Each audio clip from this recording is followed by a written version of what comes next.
إن الحمد لله نحمده ونستعينه ونستغفره ونؤمن به ونتوكل عليه ونعوذ بالله من شرور أنفسنا ومن سيئات أعمالنا من يهده الله فلا مضل له ومن يضلله فلا هادي له وأشهد أن لا إله إلا الله وحده لا شريك له وأشهد أن محمدا عبده ورسوله أما بعد فإن خير الحديث كتاب الله وخير الهدي هدي محمد صلى الله عليه وسلم وشر الأمور محدثاتها وكل محدثة بدعة وكل بدعة ضلالة وكل ضلالة في النار.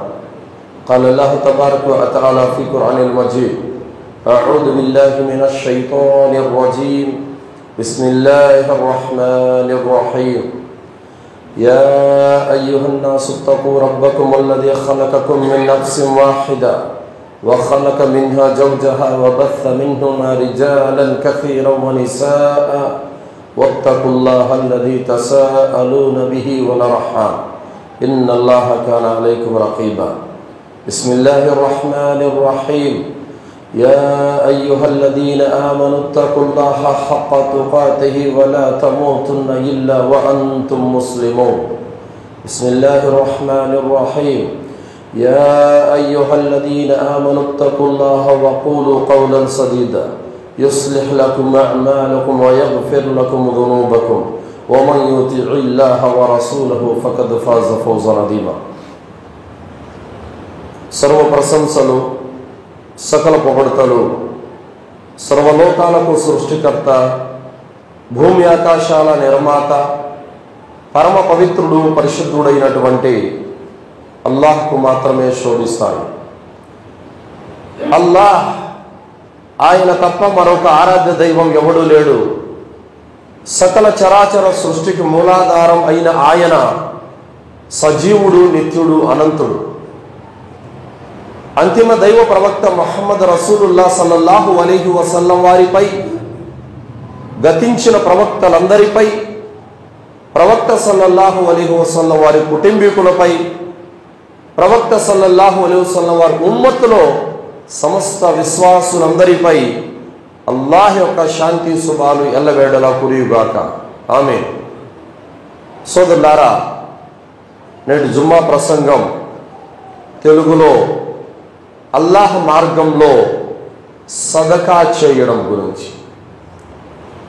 అల్లాహ్ సుబ్హానహు వ తఆలా సూరా అల్ బకరా 3వ వాక్యంలో అల్లాహ్ అంటున్నాడు, పరలోకంలో నిజంగా సాఫల్యం పొందేవారు వాళ్ళే. ఎవరంటే అల్లదీన యుమినూన బిల్ గైబి వ యుకీమూనస్ సలాత వ మిమ్మా రజక్నాహుం యున్ఫికూన్. వారు పరలోకం పట్ల దృఢమైన విశ్వాసాన్ని కలిగి ఉంటారు, నమాజును స్థాపిస్తారు, మరియు మేము ప్రసాదించిన దానిలో నుంచి వారు అల్లాహ్ మార్గంలో ఖర్చు పెడతారు. వఉలాయిక హుముల్ ముఫ్లిహూన్. అలాంటి వారే సన్మార్గం పొందినవారు, సాఫల్యం పొందేవారు అని అల్లాహ్ సుబ్హానహు వ తఆలా ఖురాన్లో తెలియజేస్తున్నాడు. సోదరులారా, ఏ విధంగా మనము 5 పూటల నమాజు చదువుతున్నామో, ఏ విధంగా మనము హజ్జు ఉమ్రా చేస్తున్నామో, ఏ విధంగా మనం ఖురాన్ చదువుతున్నామో, ఏ విధంగా మనం జిక్ర్ చేస్తున్నామో, ఏ విధంగా మనం కుర్బానీ ఇస్తున్నామో, అదే విధంగా సదకా చెయ్యడం కూడా ఒక విశ్వాసికి ఒక ఆరాధన, ఇబాదత్. సోదరులారా, మనలో చాలామంది సదకాలు చేసేవాళ్ళు ఉన్నారు, చేయని వారు ఉన్నారు. చేసిన వారు అల్లాహ్ సింహాసనపు నీడలో కయామత్ రోజున అల్హమ్దులిల్లాహ్ హాయిగా ఉంటారు. ఎవరైతే సదకాలు చేయకుండా పిసినారితనంతో చేతిని ముడుచుకున్నారో అలాంటి వారికి అల్లాహ్ సుబ్హానహు వ తఆలా బాధాకరమైనటువంటి శిక్షను ఇస్తాడు. ఇమాం హసన్ బస్రీ రహ్మతుల్లాహి అలైహి గారు ఒక సంఘటనను వివరించారు. తీర్పు దినం రోజున అల్లాహ్ యొక్క దర్బారులో ఒక వ్యక్తిని విచారించడం జరిగింది. అతను ధనవంతుడు, డబ్బులు చాలా ఎక్కువ ఉంది, కానీ అల్లాహ్ మార్గంలో ఏనాడు కూడా అతను ఖర్చు చేసిన వాడు కాదు, ఎవరికి రవ్వంత దానం చేసిన వాడు కూడా కాడు. అలాంటి వ్యక్తి, అతను కర్మల హిసాబ్ అయిపోయింది, తన కుమారుని యొక్క కర్మల హిసాబ్ వచ్చింది. తమ కుమారుడు కర్మల హిసాబ్ జరుగుతుంది, తమ కుమారుని యొక్క మీజాన్లో తండ్రి సంపాదించిన సంపాదన అంతా కనబడుతుంది. అది చూసి తండ్రి అన్నాడు, అయ్యో అయ్యో అది నా సంపాదన, నా సంపాదన అన్నాడు. దైవదూతలు అన్నారు, నీది కాదు, నువ్వు నీ కొడుకు కోసం సంపాదించావు, అల్లాహ్ మార్గంలో రవ్వంత కూడా నువ్వు ఖర్చు చేయలేదు, పిసినారితనాన్ని వహించావు. కానీ నీ కుమారుడు సజ్జనుడు, మంచివాడు, అల్లాహ్ మార్గంలో ఖర్చు పెట్టాడు, కాబట్టి నీ సంపాదన అంతా నీ కుమారుని ఖాతాలోకి పోయింది. నువ్వు ఖర్చు పెట్టలేదు, నీ కొడుకు ఖర్చు పెట్టాడు, నీది కాదు ఇది, నీకు దాని నుండి రవ్వంత కూడా ప్రతిఫలం రాదు అన్నా. సోదరులారా, చేసుకున్నోడికి చేసుకున్నంత అని పెద్దలన్నా. కావున అల్లాహ్ సుబ్హానహు వ తఆలా ఏ సంపదనైతే, ఏ సిరి సంపదలైతే మనకు అప్పచెప్పాడో అవి ఆయన మనకు అమానతుగా అప్పచెప్పాడంతే. నువ్వేమనుకుంటున్నావు? నేను రెక్కలు ముక్కలు చేసుకొని కష్టపడిన సంపాదన ఊరకే ఎందుకు ఇవ్వాలండి అన్న భావన నీలో ఉంది. సోదరులారా, అల్లాహ్ సుబ్హానహు వ తఆలా దాన ధర్మాల ఆధారంగా ఎందరినో నరకం నుండి రక్షిస్తాడు, ఎందరినో స్వర్గానికి పంపిస్తాడు. కావున దైవ ప్రవక్త ముహమ్మద్ రసూలుల్లాహ్ సల్లల్లాహు అలైహి వసల్లం వారు పేదవారు అయినప్పటికీ, ఆయన దగ్గర తినడానికి సరిగా తిండి లేకపోయినప్పటికీ, ఆయనకి కట్టుకోవడానికి సరిగా బట్టలు లేకపోయినప్పటికీ, ఉండటానికి సరిగా ఇల్లు లేకపోయినప్పటికీ, అడిగే వారికి ఏనాడు కూడా లేదు అనే మాట ఆయన నోటి గుండా రాలేదు. సోదరులారా, ఒకానొక సందర్భంలో అబూ ఉబైదా బిన్ జర్రాహ్ రదియల్లాహు అన్హు వారు షామ్ నుండి బైతుల్ మాల్ తీసుకొని వచ్చారు. మజీదే నబవీలో పెట్టారు. బైతుల్ మాల్ అంతా నిండిపోయింది. మునుపెన్నడూ చూడనంత బైతుల్ మాల్ వచ్చేసి మజీదే నబవీ అంతా నిండిపోయింది. అంత ధన సంపద తీసుకొని వచ్చారు అబూ ఉబైదా బిన్ జర్రాహ్ రదియల్లాహు అన్హు వారు. దైవ ప్రవక్త ముహమ్మద్ రసూలుల్లాహ్ సల్లల్లాహు అలైహి వసల్లం వారు మదీనాలో ఉన్నటువంటి పేదలందరికీ చెప్పారు, రేపు పొద్దున్నే ఫజర్ నమాజుకు అందరూ వచ్చేయండి, బైతుల్ మాల్ అంతా మీకు పంపిణీ చేయటం జరుగుతుంది అన్నారు. బైతుల్ మాల్లో ఖర్జూరాలున్నాయి, గోధుమలున్నాయి, బట్టలున్నాయి, జైతున్ నూనె ఉంది, గొర్రెలు, మేకలు, ఒంటెలు మొత్తం అన్నీ ఉన్నాయి ఆ బైతుల్ మాల్లో. అందరూ ఫజర్ నమాజ్ కోసం ఎదురు చూస్తున్నారు. ప్రవక్త సల్లల్లాహు అలైహి వసల్లం వారిని అమ్మ ఆయిషా రదియల్లాహు తఆలా అన్హా వారు అడుగుతున్నారు, అల్లాహ్ యొక్క ప్రవక్త, రేపు మీరు ఏ బైతుల్ మాల్ అయితే పంపిణీ చేస్తారో అందులో మనకు కూడా భాగం ఉందా అని అడిగింది. ఉంది ఆయిషా అన్నారు. ఏం లేదు ప్రవక్త, మనం భోంచేసి 15 రోజులు అవుతుంది, ఖర్జూరాలు తిని నీళ్లు మాత్రం తాగే వాళ్ళము, మన ఇంట్లో పొయ్యి వెలిగి 15 రోజులు అవుతుంది అన్నారు. ఆయిషా, నేను తీసుకొని వస్తాను, మాంసం కూడా తీసుకొని వస్తాను, నువ్వేం చేస్తావంటే రేపు మసాలా నూరి పెట్టు మాంసంలోకి, పొయ్యి కూడా వెలిగించు, నేను అందరికి రేషన్ పంపిణీ చేసేసి నేను సరుకులు తీసుకొని వస్తానన్నా. 15 రోజుల తర్వాత భోంచేయబోతున్నాం తృప్తిగా అన్నటువంటి సంతోషం వాళ్ళల్లో ఉంది. ప్రవక్త సల్లల్లాహు అలైహి వసల్లం వారు మజీదే నబవీకి వెళ్ళారు, ఫజర్ నమాజ్ చదివించారు, అందరికీ బైతుల్ మాల్ పంచారు. తీసుకెళ్ళగలిగిన వాళ్ళు మోసినంత ఇచ్చారు మూసల్లల్లాహు అలైహి వసల్లం వారందరికీ. 2 చేతులతో అందరూ తీసుకెళ్తున్నారు. ఇంకా ఎవరైనా ఉన్నారా అన్నారు. ఎవరు లేదు ప్రవక్త, ఇంకా మీరే మిగిలి ఉంది. దైవ ప్రవక్త సల్లల్లాహు అలైహి వసల్లం వారు 2 చేతులకి 2 సంచులు తీసుకున్నారు. తీసుకొని ఇంటికని బయలుదేరారు. ఆయన వాటా ఇంటికని బయలుదేరితే సగం దారిలోకి వచ్చిన తర్వాత 2 అనాథ పిల్లలు కనిపించారు. 2 అనాథ పిల్లలు కనిపించి ప్రవక్త సల్లల్లాహు అలైహి వసల్లం వారు కుడి చేయి ఒకరు పట్టుకున్నారు, ఎడమ చేయి ఒకరు పట్టుకున్నారు. ఎవరు బాబు మీరు అని అడిగారు. అందులో 6 సంవత్సరాల కుర్రాడు అంటున్నాడు, అల్లాహ్ యొక్క ప్రవక్త, నా తండ్రి చనిపోయాడు, నా తల్లి 2వ పెళ్లి చేసుకునింది, అప్పటి నుంచి నన్ను పట్టించుకోవడం లేదు, నేను అనాథనైపోయాను. 9 సంవత్సరాల కుర్రాడు అంటున్నాడు, అల్లాహ్ యొక్క ప్రవక్త, నాకు తల్లి చనిపోయింది, నా తండ్రి 2వ పెళ్లి చేసుకున్నాడు, నన్ను పట్టించుకోవడం లేదు, నేను అనాథనైపోయాను. ఏం కావాలి బాబు అన్నారు. ప్రవక్త, మేము అన్నం తిని 3 రోజులు అయింది ప్రవక్త, పస్తులతో ఉన్నామన్నారు. ఆ మాట వినగానే ప్రవక్త సల్లల్లాహు అలైహి వసల్లం వారు కళ్ళంట నీళ్లు కారిపోయాయి. ఆయన చేతిలో ఉన్నటువంటి ఆ 2 సంచులు కూడా అనాథ పిల్లలకి ఇచ్చేశారు. వాళ్ళు నవ్వుకుంటూ వెళ్ళిపోతుంటే చూసి మురిసిపోయారు. ప్రవక్త సల్లల్లాహు అలైహి వసల్లం వారు పొట్టి చేతులతో ఇంటికి వస్తున్నారు. డోర్ తట్టారు. ఆయిషా రదియల్లాహు అన్హా వారు ప్రవక్త ముహమ్మద్ సల్లల్లాహు అలైహి వసల్లం చూశారు. ప్రవక్త, మన వాటా ఏది? సామాను తీసుకొని వస్తా అన్నారు కదా, మీకు బైతుల్ మాల్ ఇవ్వలేదా? లేదు ఆయిషా, నా వాటా నాకు వచ్చింది, కానీ నా వాటా నేను తీసుకొని వస్తూ ఉంటే దారిలో 2 అనాథ పిల్లలు కనిపించారు. వారు 3 రోజుల నుంచి పస్తులతో ఉన్నారు. వారిలో ఒకరికి తల్లి లేదు, ఒకరికి తండ్రి లేడు. అందుకని వారి అవసరాల నిమిత్తం నేను వాళ్ళకి ఇచ్చేశాను. ఆయిషా, ప్రవక్త, మరి మసాలా నూరమన్నారు, పొయ్యి సిద్ధం చేయమన్నారు. నేను మసాలా నూరి పెట్టాను, పొయ్యి కూడా సిద్ధం చేసి పెట్టాను, మరి మీరేమో సామాను తేలేదు కదా అని అంటే, లేదు ఆయిషా, అనాథ బిడ్డల ముఖాలు చూడగానే నేను వారికి ఇచ్చేసానన్నారు. ప్రవక్త, కనీసం ఒక సంచి ఇచ్చి మరో సంచి అని తీసుకురావచ్చు కదా? లేదు ఆయిషా, వాళ్ళ ముఖం చూడగానే నాకు తీసుకోవాలని అనిపించలేదు, వారికి ఇచ్చేశాను. ప్రవక్త, ఆ సంచిలో ఒక పిడికెడు, ఈ సంచిలో ఒక పిడికెడైనా తీసుకుని వస్తే మనం భోంచేసే వాళ్ళం కదా, 15 రోజులైంది మనం భోంచేసి. ఈ మాట వినగానే ప్రవక్త సల్లల్లాహు అలైహి వసల్లం అన్నారు, ఆయిషా ఆగిపో, ఇంకేం మాట్లాడొద్దు. నీకు తల్లి బతికి ఉంది, తండ్రి బతికి ఉన్నాడు, కానీ నేను కడుపులో ఉండగానే నా తండ్రి చనిపోయాడు.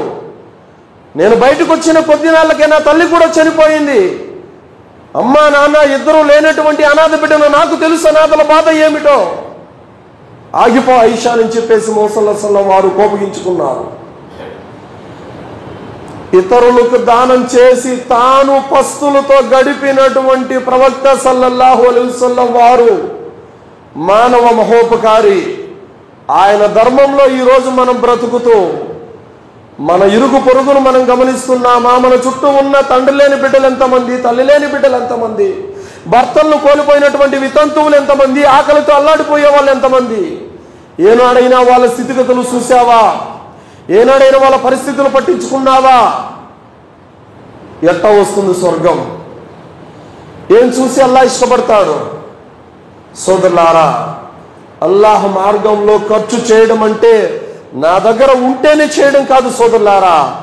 ఆయన నోటికాడ తినే వస్తువును తీసి ఆయన దానధర్మం చేసినటువంటి ఒక గొప్ప వ్యక్తి యొక్క ఉమ్మతులో పుట్టాం మనం.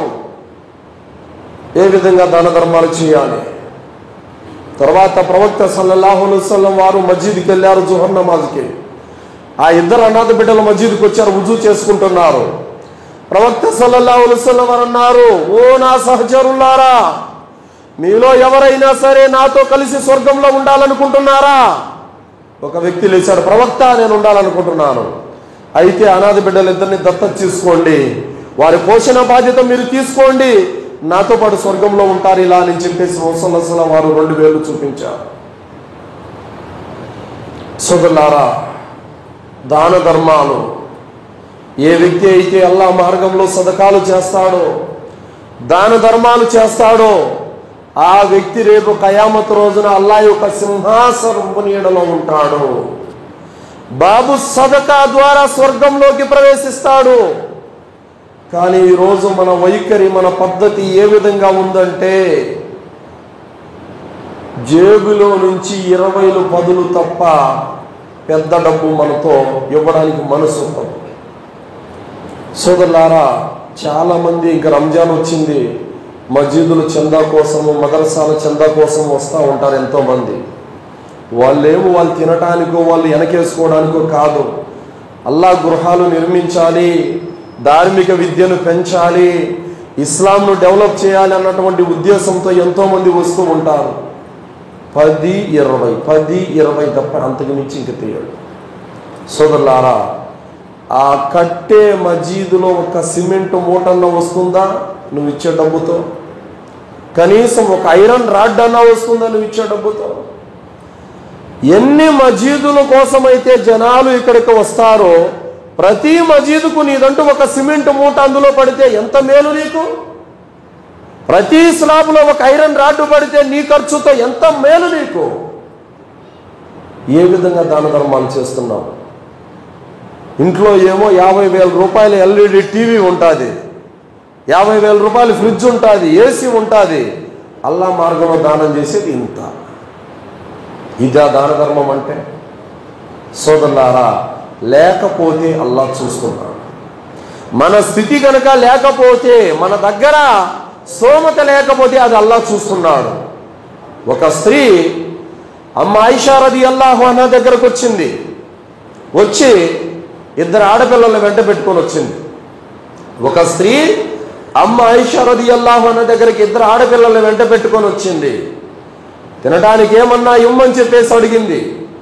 అమ్మ ఆయిషా రదియల్లాహు అన్హా వారు 3 ఖర్జూరాలు చేతిలో పెట్టారు. వాళ్ళ ఇంట్లో కూడా ఏం లేదు. 3 ఖర్జూరాలు చేతిలో పెడితే ఆ ఆడపిల్ల చేతిలో ఒక ఖర్జూరము, ఈ ఆడపిల్ల చేతిలో ఒక ఖర్జూరం పెట్టింది. 3వ ఖర్జూరం తిందామని నోట్లో వేసుకునేసరికి ఆడపిల్లలిద్దరూ అమ్మా అని మళ్ళీ చేయి చాచారు. ఆమె ఏం చేసిందంటే ఆ నోటి దగ్గర ఉన్న ఖర్జూరాన్ని తీసి 2గా చీల్చి ఆ పిల్లకు సగము, ఈ పిల్లకు సగం ఇచ్చేసింది. ఈ సంఘటన అమ్మ ఆయిషా రదియల్లాహు అన్హా వారు చూసి ప్రవక్త సల్లల్లాహు అలైహి వసల్లం వారు రాగానే చెప్పింది, ప్రవక్త నా వద్దకు ఒక స్త్రీ 2 ఆడపిల్లలు తీసుకొని వచ్చింది, ఇలా జరిగిందని. ప్రవక్త సల్లల్లాహు అలైహి వసల్లం వారు ఆమెకు స్వర్గ శుభవార్త వినిపించారు.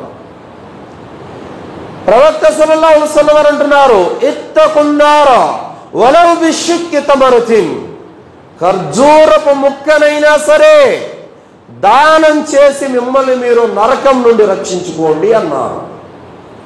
స్థితి లేకపోతే ఖర్జూరపు ముక్కైనా సరే దానం చేయాలి.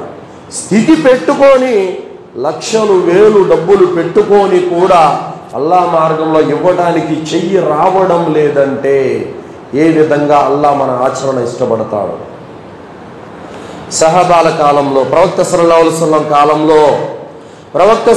వసల్లం కాలంలో అబ్దుర్రహ్మాన్ బిన్ ఔఫ్ రదియల్లాహు అన్హు వారు, ఉస్మాన్ బిన్ అఫ్ఫాన్ రదియల్లాహు అన్హు వారు, వీరిద్దరూ ధనవంతులు. అబ్దుర్రహ్మాన్ బిన్ ఔఫ్ రదియల్లాహు అన్హు వారిని వాళ్ళు అడిగారు, అబ్దుర్రహ్మాన్, నువ్వు ఏది పడితే అది వ్యాపారంలో బంగారం అయిపోతుంది, కొద్ది రోజులకే నీవు లాభాలపైన నీ వ్యాపారం నడుస్తుంది, ఏంటి కారణం అని అడిగారు. అబ్దుర్రహ్మాన్ బిన్ ఔఫ్ రదియల్లాహు అన్హు వారు సమాధానం ఇచ్చారు, నా వ్యాపారంలో అల్లా శుభాలు కురిపించడానికి 3 కారణాలు, ఈ 3 నేను ఎప్పుడు పాటిస్తాను. ఆ 3 ఏమిటంటే, నా వ్యాపారంలో ఎప్పుడు అబద్ధం చెప్పి నా సరుకుని నేను అమ్ముకోలేదు. నా వ్యాపారంలో ఏనాడు కూడా నేను అబద్ధం ఆడనే లేదు. రెండోది, సరుకులో లోపాన్ని దాచి నేను ఎప్పుడు మోసం చేయలేదు. సరుకులో చెడిపోయిన సరుకును దాచిపెట్టి నేను ఎప్పుడు మోసం చేయలేదు. మూడోది, ఈ వ్యాపారంలో అల్లా ప్రసాదించిన దాంట్లో నేను నిరుపేదలకు సదకా చేస్తాను. ఈ 3 నా యొక్క విధానాలని చెప్పేసి అబ్దుర్రహ్మాన్ బిన్ ఔఫ్ రదియల్లాహు అన్హు చెప్పారు. ఈరోజు వ్యాపారాలు ఎలా ఉన్నాయంటే, చిన్న వస్తువు దగ్గర, కొత్తిమీర కట్ట దగ్గర కూడా 10 రూపాయలకి ఇస్తావనంటే నాకే 10 పడింది అని అబద్ధం చెప్తారు. తక్కువ అబద్ధం అలవాటైపోయింది. ఎలా అయిపోయిందంటే, ఒక కాలేజీ కుర్రాడిని ఏరా షర్ట్ ఎంత పడింది అని అడిగితే 1000 రూపాయల షర్ట్ అంటాడు. ఎందుకంటే ప్రెస్టేజ్ కదా, 500 అంటే చీప్గా చూస్తానని. అనవసరమైన దానికల్లా అబద్ధాలు. వ్యాపారంలో బర్కత్ ఎక్కడి నుంచి వస్తుంది? నేను ఇంతకు అమ్ముతానని చెప్పు, కొంటే కొంటాడు, లేదంటే లేదు. నాకు ఇంత పడింది, నాకు అంత పడింది అని అబద్ధాలు చెప్పి అమ్ముకోవడం దేనికి? కావున వాళ్ళు సదకాల ద్వారా వ్యాపారంలో అభివృద్ధిని చేసుకునేవారు. ఉస్మాన్ బిన్ అఫ్ఫాన్ రదియల్లాహు అన్హు వారు కూడా చాలా ధనవంతులు. ఒక వ్యక్తి ప్రవక్త సల్లల్లాహు అలైహి వసల్లం వారి దగ్గరకు వచ్చాడు. అల్లాహ్ యొక్క ప్రవక్త, చాలా పేదరికంలో ఉన్నాను ప్రవక్త, ఏదైనా సహాయం చేయండి అని అడిగారు. నువ్వు వెళ్ళి ఉస్మాన్ను కలవని చెప్పారు. ఉస్మాన్ రదియల్లాహు అన్హు వారి ఇంటికి వెళ్ళారు. ఇంటికి వెళితే ఆయన భార్యను అరుస్తున్నాడు. దేనికి? దీపంలో ఒత్తి ఎక్కువ వేశారు, వెలుగు ఎక్కువ వెలుగుతుంది, తద్వారా నూనెంతా తొందరగా అయిపోతుంది. ఆయన భార్యను అరుస్తున్నారు, దీపం ఒత్తి ఎక్కువ పెట్టావు, అది మంట ఎక్కువ పడుతుంది, తగ్గించు అని విన్నాడు. అరే, ప్రవక్త సల్లల్లాహు అలైహి వసల్లం వారు ఎట్టాట ఆయన దగ్గరికి పంపాడో చూడు.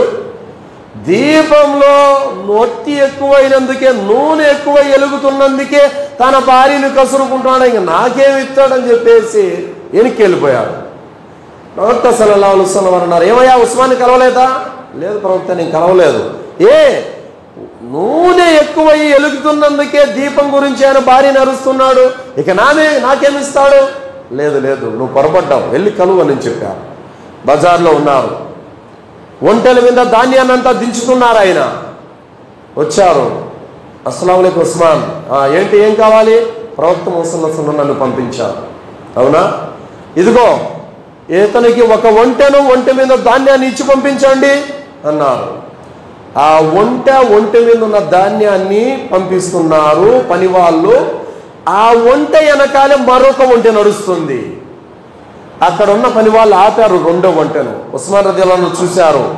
ఆపకండి, నేను ఒకటి వాళ్ళు అనుకున్నాను, కానీ అల్లాహ్ అతని అవసరాన్ని దృష్టిలో పెట్టుకొని రెండోది కూడా ఇస్తున్నాడు. అల్లాహ్ ఇచ్చినప్పుడు నేను ఎందుకు ఆపాలి, పంపించండి అని అన్నారు. ఈ విధంగా వాళ్ళు దాన ధర్మాలు చేసేవారు. సోదరులారా, ప్రపంచానికి వాళ్ళ దృష్టిలో విలువ ఉండేది కాదు, పరలోకానికి వాళ్ళ దృష్టిలో విలువ ఉండేది. కావున సోదరులారా, మనము అల్లాహ్ మార్గంలో ఖర్చు చేయాలి. సోదరులారా, దైవ ప్రవక్త సల్లల్లాహు అలైహి వసల్లం వారు బక్రీద్ రోజున కుర్బానీ ఇచ్చారు. ప్రవక్త సల్లల్లాహు అలైహి వసల్లం వారు ఆ జంతువుల మాంసాన్ని అంతా పంచేశారు. ఆయిషా రదియల్లాహు అన్హా వారిని అడిగారు, ఆయిషా ఇంకేం మిగిలింది? ప్రవక్త, ఒక తొడ మాత్రమే మిగిలి ఉంది, ఇంకేం మిగిలిలేదు, అంతా అయిపోయింది. ప్రవక్త సల్లల్లాహు అలైహి వసల్లం వారు అన్నారు, ఆయిషా, తొడ మాత్రమే అయిపోయింది, జంతువంతా అలా మిగిలి ఉందన్నారు. ప్రవక్త, మీ మాటల్లో అంతర్యం నాకు అర్థం కావడం లేదు. ఆయిషా, ఏదైతే అల్లా మార్గంలో మనం పనిచేశామో అదంతా పుణ్యాల రూపంలో అల్లా దగ్గర భద్రంగా ఉంది. ఏదైతే మనం తినటానికని ఎత్తిపెట్టుకున్నామో దాని ద్వారా మనకేమి రాదని చెప్పారు ముహమ్మద్ సల్లల్లాహు అలైహి వసల్లం. కావున మనం తినటానికి, మనం తొడగటానికి, మనం ఐశ్వర్యం అనుభవించడానికి ఏదైతే ఎత్తి పెట్టుకుంటున్నామో అది అల్లా దగ్గర పనికిరాదు. ఏదైతే దానం చేశామో అదంతా అల్లా దగ్గర పనికొస్తుంది.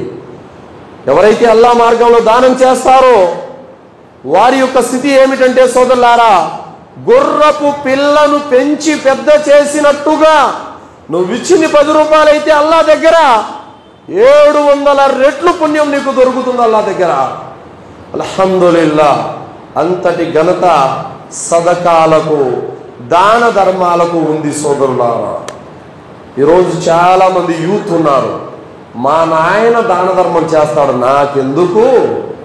ఆడవాళ్ళు కూడా నా భర్త చూసుకుంటాడటాడి అని నాకెందుకు అన్న భావన ఉంటుంది. సౌదీకి చెందినటువంటి జకాత్ ఆఫీసులోకి 10 సంవత్సరాల కుర్రోడు వచ్చాడు. వచ్చి, షేఖ్, ఈ డబ్బులు మా నాన్న రమజాను పండక్కు బట్టలు కొనుక్కోమని ఇచ్చాడు, కానీ నాకు బట్టలు చాలా ఉన్నాయి, బట్టలు అవసరం లేదు. ఎవరైతే బట్టలు కొనుక్కునే స్థితి లేదో అలాంటి వారికి ఈ డబ్బులు ఇచ్చి మీరు నా తరపున డబ్బులు దానం చేయండి అని చెప్పేసి అన్నారు. ఆడ కూర్చొని ఉన్నటువంటి షేఖ్ తిరుక్కొని వచ్చి బయటకు వచ్చి ఆ పిల్లోడిని కౌగిలించుకొని ముద్దు పెట్టుకొని, బాబు ఇంత చిన్న వయసులో నీకు దానం చేయాలనే గుణం ఎక్కడి నుంచి వచ్చింది? నీ తల్లిదండ్రులు ఎలాంటి నైతికతను, ఎలాంటి బుద్ధులు నీకు నేర్పారని చెప్పేసి ఆ పిల్లోడిని ముద్దు పెట్టుకున్నాడు ఆయన. సోదరులారా, మా నాన్న దానం చేస్తాడు నాకెందుకు? ఇది కరెక్ట్ కాదు. చేతనైనంత ఉన్న కాడికి అల్లాహ్ మార్గంలో అనాథలకి, నిరుపేదలకి, వితంతువులకి, అవసరార్థులకి, పస్తులున్న వారికి, వీరందరి అవసరాలు తీర్చాల్సిన బాధ్యత మనందరి మీద ఉంది సోదరులారా, గుర్తుపెట్టుకోండి. సోదరులారా, హకీం అల్ ముస్తదరక్లో ఒక హదీసు వివరించబడింది. అమ్మ ఆయిషా రదియల్లాహు అన్న దగ్గరకు ఒక స్త్రీ వచ్చింది ఏడుస్తూ. ఆయిషా రదియల్లాహు అన్నవారు అడిగారు, ఏమమ్మా ఏడుస్తున్నావేంటి? నాకు రాత్రి కల కనిపించింది. ఆ కల వచ్చినప్పటి నుంచి నా చెయ్యి పక్షవాతానికి గురైపోయింది, చెయ్యి పనిచేయడం లేదు. ఏంటి, ఏం కల? ఆ కలలో నేను మా అమ్మ నాన్నల్ని ఇద్దరిని చూశాను. ఏంటి మీ అమ్మ నాన్నల స్థితి? మా నాన్న దగ్గర ధనం చాలా ఉంది, గొప్ప ధనవంతుడు. కానీ మా నాన్న సదకాలు చేసేవాడు, దాన ధర్మాలు చేసేవాడు, జకాతు చెల్లించేవాడు, అల్లా మార్గంలో విరివిరిగా ఖర్చు పెట్టేవాడు. కానీ నా తల్లి చాలా పిసినారి, ఎవరికి రవ్వంత కూడా ఇచ్చేది కాదు. కానీ మా నాన్న చనిపోయాడు. మా నాన్న చనిపోయిన 2 నెలలకు మా అమ్మ కూడా చనిపోయింది. అయితే రాత్రి నేను కల చూశాను. ఆ కలలో మా నాన్న పచ్చడి దుస్తులు ధరించి దట్టమైన తోటల మధ్యలో ఉన్నాడు. మా నాన్న కాళ్ళ ముందర కాలువ ప్రవహిస్తూ ఉంది. మా నాన్నను అడిగాను, నాన్న ఏమిటి మీ యొక్క స్థితి? అనగానే, అమ్మా నేను అల్లా మార్గంలో ఖర్చు పెట్టినందుకు గాను, అల్లా మార్గంలో విరివిరిగా దాన ధర్మాలు చేసినందుకు గాను అల్లా సుబ్హానహు వ తఆలా నాకు స్వర్గంలో పెట్టాడు, నాకు ఈ స్థానాన్ని ఇచ్చాడు. మరి అమ్మేది నాన్న? అమ్మ మీ అమ్మ చనిపోయిందా? అవును నాన్న, నువ్వు చనిపోయిన 2 నెలలకు అమ్మ కూడా చనిపోయింది. అయితే మీ అమ్మ ఎడం పక్క ఉందేమో చూడనన్నారు.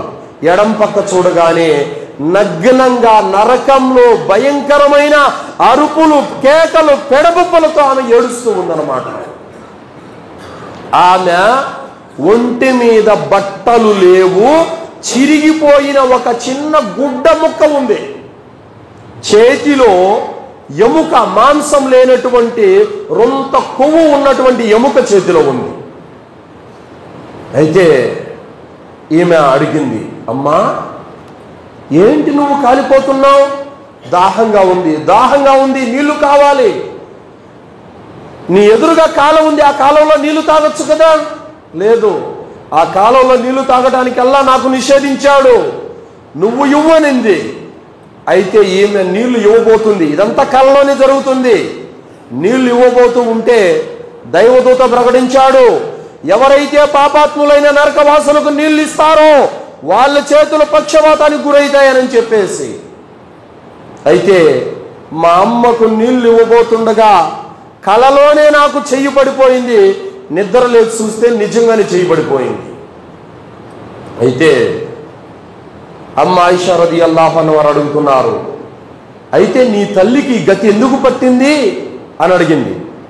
అడగగానే ఆమె చెప్తుంది, అమ్మా విశ్వాసుల మాతృమూర్తి, నా తల్లికి గతి ఎందుకు పట్టిందంటే, నా తండ్రి ఒక రోజున ఎద్దును జిబా చేశాడు. ఆయన ఎద్దును జిబా చేసి అందరికీ పంచుతున్నాడు. నా తండ్రి లేనప్పుడు, నా తల్లి మాంసం దగ్గర ఉన్నప్పుడు ఒక అడుక్కునేవాడు వచ్చాడు. అమ్మా పిడికెడు మాంసం ఇవ్వండి అని అడిగాడు. నా తల్లికి మాంసం ఇవ్వను బుద్ధి పట్టక పనికిరాని ఒక ఎముకను దానం చేసింది. అతనేమో దూషించుకుంటూ తిట్టుకుంటూ అతను వెళ్ళిపోయాడు. అదే ఎముకను నేను నరకంలో నా తల్లి చేతిలో చూశాను అని చెప్పింది. మరి ఆ గుడ్డ ముక్క సంగతి ఏంటి? ఒకరోజు తొడుక్కోవడానికి బట్టలు లేక చలికి అల్లాడిపోతున్న ఒక నిరుపేద వచ్చి మా ఇంటి ముందరకు వచ్చి, అమ్మా చలికి అల్లాడుతున్నాను, ఒక గుడ్డ ముక్క ఏదైనా దానం చేయండి అని అడిగితే పనికిరాని చినిగిపోయిన ఒక గుడ్డ ముక్క వాడి ముఖాన్ని విసిరికొట్టింది. అదే గుడ్డ ముక్క ఆమె నరకంలో ధరించి కాలిపోతుందని చెప్పింది. సోదరులారా, అల్లాహ్ సుబ్హానహు వ తఆలా ఖురాన్లో చెప్తున్నాడు, ఫమన్ యఅమల్ మిస్కాల జర్రతిన్ ఖైరన్ యరా. రవ్వంత మంచి చేసుకున్న దాన్ని పరలోకంలో చూసుకుంటాడు. వమన్ యఅమల్ మిస్కాల జర్రతిన్ షర్రన్ యరా. రవ్వంత చెడు చేసుకున్న దాని పర్యావసాన్ని నరకంలో చూసుకుంటాడని అల్లాహ్ సుబ్హానహు వ తఆలా ఖురాన్లో చెప్పాడు. కావున సోదరులారా, మంచి రుణం అల్లాహ్కు ఇవ్వాలి. మనం ఇష్టపడేది, మనం ప్రేమించేది అల్లాహ్ కోసం ఇవ్వాలి. అల్లాహ్ సుబ్హానహు వ తఆలా ఏమంటున్నాడండి, మీకు ప్రియాతి ప్రియమైన వస్తువుల నుండి తీసి అల్లాహ్ మార్గంలో ఖర్చు చేయనంత వరకు మీరు మోమిన్లు కాలేరు అన్నాడు అల్లాహ్ సుబ్హానహు వ తఆలా. నీకు పనికి రాంది, నీకు అక్కరలేంది, నీకు ఉపయోగపడనిది వాళ్ళ ముఖాను కొడితే అది అల్లాహ్ స్వీకరిస్తాడా? నువ్వు ఇష్టపడేది, నువ్వు ప్రేమించేది, నువ్వు దేన్నైతే ఇష్టపడతావో దాన్ని అల్లాహ్ మార్గంలో ఖర్చు చేయాలి. అడుక్కునేవాడు వస్తే మనమేమో ఫ్రెష్గా బిర్యానీ వండుకొని ఉంటాం, వాడికేమో రాత్రి పాచిపట్టిపోయి సద్దన్నం పడేస్తాం. ఇది తప్పు, ఇది పాపం. నువ్వు ఏం తింటావో అదే అతనికి పెట్టాలి. సోదరులారా, అల్లాహ్ సుబ్హానహు వ తఆలా ఖురాన్లో తెలియపరుస్తున్నాడు, వఅన్ఫికు ఫీ సబీలిల్లాహ్ వలా తుల్కు బిఐదీకుం. మీరు అల్లాహ్ మార్గంలో ఖర్చు చెయ్యండి, మీ చేజేతులారా మీరు వినాశనం పాలు కావద్దు అంటున్నాడు అల్లాహ్ తాలా. ఈ మాట ఎందుకు చెప్తున్నాడు? వినాశనం పాలు కావద్దని ఎందుకు అంటున్నాడు తెలుసా? మీ చేజేతులారా మీరు వినాశనం పాలు కావద్దంటే అల్లాహ్ మార్గంలో ఖర్చు పెట్టకపోతే మీరు వినాశనం పాలవుతారు అని అర్థం. కావున సోదరులారా, అల్లాహ్ మార్గంలో మనము ఖర్చు చెయ్యాలి. సోదరులారా, ప్రవక్త సల్లల్లాహు అలైహి వసల్లం వారు అన్నారు, అల్లాహ్ సుబ్హానహు వ తఆలా ఇలా అంటున్నాడు, వన్ఫికు యా బనీ ఆదం ఉన్ఫికు అలైహి. అల్లాహ్ అంటున్నాడు, ఆదం కుమారా, నువ్వు నాపై ఖర్చు చేయి, నేను నీపై ఖర్చు చేస్తాను. ఎంత మాట ఇది! నువ్వు అల్లాహ్ కోసం ఖర్చు పెడితే అల్లాహ్ నీ కోసం ఖర్చు పెడతాడు. దాన ధర్మాలు ఎప్పుడు కూడా మానకసత్ సదకుతుం మిమ్మాల్, ఎప్పుడు కూడా దాన ధర్మాలు అనేవి నీ సంపదలో నష్టాన్ని కలిగించవు, మేలు. ఒక్క ఇత్తనం నాటితే ఏ విధంగా చెట్టు మొలిసి 100 కాయలు పుడతాయో, 100 గింజలు పుడతాయో, అలా నువ్వు అల్లాహ్ మార్గంలో పెట్టేది ఎంత అయితే అల్లాహ్ సుబ్హానహు వ తఆలా దాన్ని 700 రెట్లు చేసి నీకు తిరిగిస్తాడు. చివరి మాట, ఇచ్చేది అల్లాహ్ మార్గంలో చాలా ఉత్తమంగా, చాలా పద్ధతిగా ఇవ్వాలి. లేదంటే ఆ దాన ధర్మమే రేపు మనల్ని నరకానికి తీసుకెళ్తుంది. ఎలాగంటే చూడండి, ఎవరైతే ఈరోజు పేదలకు రేషన్లు ఇస్తూ ఉంటారు, దాన ధర్మాలు చేస్తూ ఉంటారు, జకాత్ ఇస్తూ ఉంటారు, ఫోటోలు తీసుకొని వాట్సాప్ అంతా వైరల్ చేస్తారు, గ్రూపులన్నీ మొత్తం మోగిపోతూ ఉంటాయి, ఫేస్బుక్ అంతా వాళ్ళ ఫోటోలే. వాళ్ళ ఆత్మాభిమానం దెబ్బతినదు, వాళ్ళ మనసులో నొచ్చుకోవు. అల్లాహ్ సుబ్హానహు వ తఆలా సూరా బకరాలో ఏమంటున్నాడు? గ్రహీతల మనస్సు నొచ్చుకొని మీ దాన ధర్మాలను వృధా చేసుకోకండి అంటున్నాడు అల్లాహ్ తాలా. ఎలా అంటున్నాడు? ఒక నున్నటి బండరాతి మీద మట్టి పేరుకొని ఉండగా ఆకాశం నుండి వర్షం పడగా మట్టి అంతా కొట్టుకుపోయి బండరాయి మాత్రమే మిగులుతుంది. అలాగా మీరు గ్రహీతల మనస్సు నొప్పించి వారి యొక్క ఆత్మాభిమానాన్ని దెబ్బతీసి వారి గౌరవాన్ని కించపరిచి మీ దాన ధర్మాలను మట్టి పాలు చేసుకోకండి అని అల్లాహ్ తాలా అంటున్నాడు. కాబట్టి ఈ చేత్తో ఇచ్చావు, ఈ చేత్తో చెప్పుకోకు. ఎడమ చేతికి కూడా తెలియనంత రహస్యంగా దాన ధర్మాలు చేయమంటే నువ్వు ఫోటోలు తీసుకొని వాట్సాప్ ఫేస్బుక్ అంతా వైరల్ చేస్తే ఇది అల్లాహ్ మెచ్చుకుంటాడా? ఇఖ్లాస్తో దాన ధర్మమేనా ఇది? సోదరులారా, ఎలా చేయాలి దాన ధర్మం? Ali bin Hasan bin Ali bin Abi Talib, ఈయన అలీకి మనవడైతాడు. ఆయన ఎలాంటి దాన ధర్మాలు చేసేవారంటే సోదరులారా, ఎన్నో కుటుంబాలకు ఆయన ఆహారపు వస్తువులు రేషన్ ఇచ్చేవారు ఆయన. ఎలా ఇచ్చేవాడు అంటే, ప్రజలు నిద్రపోతున్న సమయంలో అర్ధరాత్రి పూట వెళ్ళి వారి వాకిట్లో పెట్టి వచ్చేసేవాడు. కొన్ని కుటుంబాలే బతుకున్నాయి చాలా కాలం. ఎవరిస్తున్నారో తెలియదు, దేనికి ఇస్తున్నారో తెలియదు. కానీ ఎప్పుడైతే ఆయన చనిపోయి దాన ధర్మాలు రావడం ఆగిపోయాయో అప్పుడు బయటపడింది ఈ దాన ధర్మాలు చేస్తున్నవాడు ఎవడో కాదు, అలీ బిన్ హసన్ అని చెప్పేసి. అంతగా మన పూర్వీకులు దాన ధర్మాలు చేసేవారు. అల్లా మెచ్చుకుంటే చాలు, అల్లా ఇష్టపడితే చాలు అన్న భావన వాళ్ళది. మనది 10 మంది చూసి మెచ్చుకోవాలన్న భావన మనది. సోదరులారా, అల్లా ఇష్టపడే విధంగా సదాచరణ చేయాలి, అల్లా మెచ్చుకునే విధంగా సదాచరణ చేయాలి. కావున అల్లాహ్ మార్గంలో అల్లా గృహాలైన మసీదుల కొరకు, మదర్సాల కొరకు, వితంతువుల కొరకు దాన ధర్మాలు చేస్తూ ఉండాలి. మన చుట్టూ, మన బంధువుల్లో, మన ప్రాంతాల్లో ఉన్న ఇరుగు పొరుగులో ఎవరైనా పేదవాళ్ళు, అనాథలు, వితంతువులు ఉంటే వారిని పసిగట్టి మనం ఏం చేస్తామంటే ఎవరన్నా అడిగితే ఇస్తాం, లేకపోతే లేదు. కానీ దాన ధర్మాలు ఎలా చేయాలి? నువ్వు రీసెర్చ్ చేయాలి.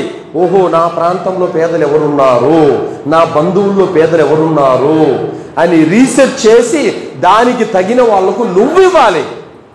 నీ ఇంటికి వస్తాడు, ఒకడు మోసగాడు అవుతాడు, ఒక డూప్లికేట్ గాడు అవుతాడు. వాళ్ళందరికీ నువ్వు ఇచ్చేసి మోసపోతూ ఉంటావు. నువ్వు పరిశీలన చేయి, ఎవరు దానికి అర్హులో. ఆ విధంగా దాన ధర్మాలు చేయి. సోదరులారా, అల్లాహ్తో దువా చేస్తూ ముగిస్తున్నాను. విన్నటువంటి విషయాలపైన సదాచరణ చేసి సద్బుద్ధిని అల్లాహ్ మనందరికీ ప్రసాదించుగాక. అల్లాహ్ మెచ్చుకునే విధంగా సదకాలు, దాన ధర్మాలు చేసుకొని పరలోకంలో ఉన్నతమైనటువంటి స్వర్గపు స్థానాలను పొందే భాగ్యాన్ని అల్లాహ్ మనందరికీ ప్రసాదించుగాక. అల్లాహ్ మనందరికీ బ్రతికినన్నాళ్ళు స్వచ్ఛమైన తౌహీదుపై జీవితం గడిపే భాగ్యాన్ని ప్రసాదించుగాక. అల్లాహ్ మనకు ఖురాన్ హదీసు వెలుగులో జీవితం గడిపే భాగ్యాన్ని ప్రసాదించుగాక. ఈ పవిత్రమైనటువంటి రమదాన్ మాసంలో ఉన్న సకల శుభాలను, పుణ్యాలను అల్లాహ్ మనకు ప్రసాదించుగాక. అల్లాహ్ సుబ్హానహు వ తఆలా మనల్ని షిర్క్ నుండి, కుఫర్ నుండి, బిదాత్ నుండి, శైతాన్ యొక్క కీడుల నుండి, మహమ్మారి యొక్క రోగాల నుండి అల్లాహ్ మనల్ని అందరినీ రక్షించుగాక. అల్లాహ్ మనల్ని కబర్ శిక్ష నుండి రక్షించుగాక. అల్లాహ్ మనల్ని జహన్నం నుండి రక్షించుగాక. అల్లాహ్ మనకు స్వర్గంలో ఉన్నతమైన దర్జాలను ప్రసాదించుగాక. స్వర్గంలో మహోన్నతుడైనటువంటి అల్లాహ్ను చూసే భాగ్యాన్ని అల్లాహ్ మనందరికీ ప్రసాదించుగాక. ఆమీన్. వాఖిరు దవానా అల్హమ్దులిల్లాహి రబ్బిల్ ఆలమీన్. బారకల్లాహు లనా వలకుం ఫిల్ ఖురానిల్ అజీమ్ వస్తగ్ఫిరుల్లాహి వలిసాయిల్ ముస్లిమీన్ ఇన్నహు తఆలా జవాదుల్ కరీం.